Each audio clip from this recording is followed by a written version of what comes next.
before I get into what's on the paper, I kind of want to talk about something that I see common in a lot of players of your age, and I'm seeing a lot at camp. Understand something. Basketball is a very emotional game. It is, in nature, a very emotional game. But the best players learn how to control their emotions and use them to their advantage and not let that overcome their performance. Does that make sense? Okay. Who themselves or have seen somebody miss a shot, turn the ball over, or get beat on defense, and the first thing they do is this. Yeah, go ahead, raise it. Christian, you never seen that? No. Like I say, you need to get out more, buddy. All right. So, think about it like this. Does basketball even give you time to be upset about a mistake? No. In a real 5-on-5 game? No, because the next thing you know, if you did turn it over, you missed it, there's a rebound, there's a pass up the court, you got to go back and play defense. Or if you got beat, now you got to get back and go get a score, right? Okay, so one, to let your emotions control you that way is really only going to hurt you. Does that make sense? And you got to understand that basketball is a game of mistakes. Basketball is a game of mistakes and adjustments. And that's the key. See, everyone looks at the mistakes. You got to look at the fact that you know there's going to be mistakes. You got to accept that you're going to be a part of some of those mistakes. I mean, look at the night LeBron had last night. Did he still make some mistakes? I mean, he was close to perfect, but he wasn't perfect. I don't remember any nights Michael Jordan was perfect. You understand what I'm saying here? So you got to understand it. I got you in a second. It's a plus and minus balance. Like, everyone knows the little scales. You know, little scales like this. Don't laugh at my picture. But little scales like this.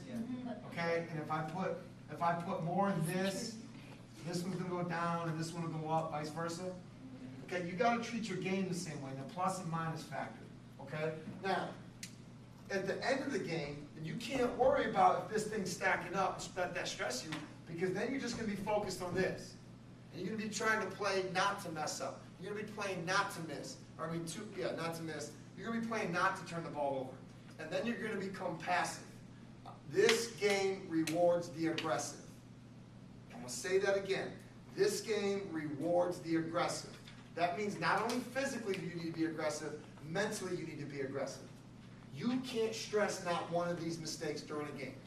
Now, after the game, if you want to analyze a game or drill, whatever you're doing, you want to analyze and say, okay, I have way more negatives than I do positives. That's okay to do, but here's what you got to do with that information. That can't go to your emotional system. That cannot go to your emotional system, besides maybe a little bit of motivation to not let it happen again. What it needs to go is to your intellectual. It needs to go to your mind, not your heart. And what it needs to do is say, well, the reason I have more minus is I missed 10 shots and 5 turnovers. Okay? And then so maybe you need to look at film. Maybe you know. You know that you weren't setting your feet on your shots. So what do? You go get in the gym, work on setting your feet, and the next game you're fine. Turnovers. Maybe you just had a really strong, aggressive defender on you, and you panicked a little bit, right? So you get in the gym with your coach or whoever, and you work on them pressuring you, and you just handle your business. That's how this game forever evolves. Forever evolves. Perfect example. When I was with the Silver Stars last year, and I was working personally with Gia Perkins, okay, every game was about that. Every single game. We would play the game. I'd write notes during the game. After the game, I'd go watch the game film. The next practice, we would sit and talk about it. Do you think there was ever just this? No. Even when she scored, a couple nights she scored 20-something, 30-some points. And one was in playoffs. It wasn't just this. There was still this. So what we do, when it was time to get her little personal workout after practice, we'd say, okay, these were good, and this is consistent, this is working. So let's get a little bit of this, so we keep strengthening this. And then let's go over here and look at this. How can we address this? How can we address this? There were some shooting mechanics we had to address every day. A lot of it was with hips. So every single day, because we were trying to chop these down, we would work on her shooting into her hips, shooting from her hips, shooting from her hips. And eventually we fixed it a lot. But you know what? Even to this day, it's still something that needs to be addressed every day. We're talking about a professional athlete, an all-star. Right, at Texas Tech, average about 16 a game, can drop 20 or 30 game in a playoff against the best team in the league, and there's still both of these, but there's no emotion behind it. She couldn't hang her head, and in that league, the games moved too fast. There wasn't time to go, oh, well, I'm never going to get it, or I can't do it. Because you know why? That just happened in Minnesota. Well, 2 days later, you're going to Seattle, and you got to perform. At that level, you have to perform. Otherwise, you find yourself out of a job by the end of the season, or you're traded to somebody else who thinks they can do something. Does that make sense? You just got to keep it moving, but especially in drills, especially in games. Because the minute you worry about one, and then it's just like a rain pouring.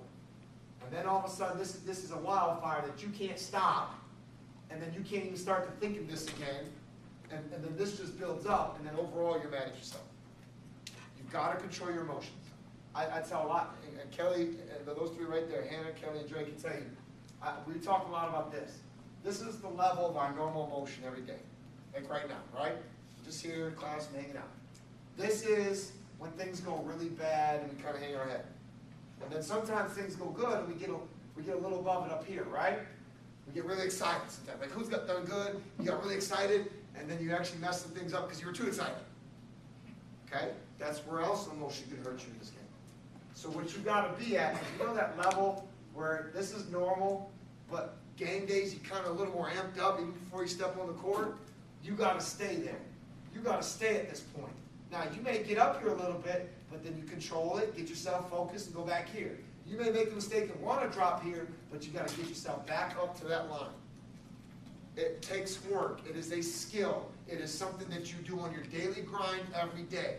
Every day. And then because what tends to happen is we are emotional creatures by nature. We are emotional creatures by nature. You probably react the same way in some things you do in life. So you got to figure out, and the great thing about basketball is it exposes it to a high level because of the energy and the speed and the focus in which the game is. Does that make sense? Like you might not notice in your daily life that you put your head down and you do something wrong. But in the game you notice it because it's so amplified. But you start looking for that and you work on that in everything you do. You work on it. You can train your brain to do anything. You can train your brain to do anything. But your brain is very strong. So you got to be willing to work hard on your brain. Does that make sense? I mean, I'm trying to think of a great example, but I mean, you can train your brain to do everything. Right? To certain responses. Here's a great example. It's the associations. You put an association with everything in life. So let me ask you this. Let's say when you were a little kid, well, let's do this. Okay, I'm going to ask a question. When I say the word pit bull, what do you think, Zach? Okay, or what word comes to your mind besides that and say pit bull? First word just pops in your mind. Okay, bull. Brooke. A dog. Brady. Singer. Allison. Aggressiveness. Dre. Okay. Garrett, what do you think we think? Pit bull. What's the first association that comes to your mind? Keith? Teeth? Okay. Dan? Ferocious. Ferocious. Do you see how some were alike, but some were different? Somewhere in your experiences caused that to happen. Does that make sense? Something in your life, that's that. But the thing is, you can rewire that. You can rewire that. Does that make sense? So maybe when you get a mistake, instead of thinking I'm doing bad, I'm failing, I would do it. What I learned to do, because I used to get out on myself for shooting. I used to be a very bad shooter. Now, you know, it's a little different now. But see, that's part of my association that I rewired myself. Because I used to think I can't shoot. I'm a bad shooter. And I used to think I was failing every missed shot. You know what I started doing? Every missed shot was success to me. You know why? Because I started correcting my form on my own. Once I learned how to do it, so every failure then turned to success for me. I linked missed shots to success. Why? Because I was one step closer to getting it right because I was going to correct my next shot. I rewired my own brain into thinking that. I don't have any different brain than you guys do. Does that make sense? You guys probably have bigger, smarter, better brains than I do. I'm not that smart. But you got to rewire your brain to success. You understand me? And you got to have thick skin when it comes to your mistakes. Now, we said, when I started talking about this, I said that basketball doesn't give you time to get emotional about mistakes, right? Here's the beauty about basketball. It moves so fast that it's easy to forget about your mistakes if you let them go. Does that make sense?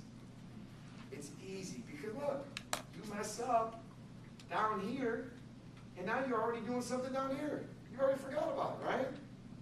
Okay. You got to think that way. You got to start thinking that way, especially in drills, guys.